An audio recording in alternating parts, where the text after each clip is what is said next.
তই মোক অহৰা পাইছ চিনি পোৱা নাই মোক তোক আজি কি কৰে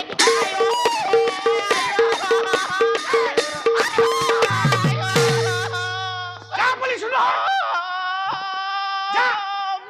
এতিয়া তই মাৰ পিতাৰ ঘৰলৈ যা তাতহে তোক খাই তুলি খুৱাব পিতাই আৰু গিৰি গোটাই দিব পাৰিব যা বুলিছো নহয় যা ঘৰলৈ যা যাম এতিয়াই যাম কিন্তু যোৱাৰ আগত ক'ব লাগিব মোৰ দুখ কি তোৰ দুখ কি এই বুঢ়ী বয়সত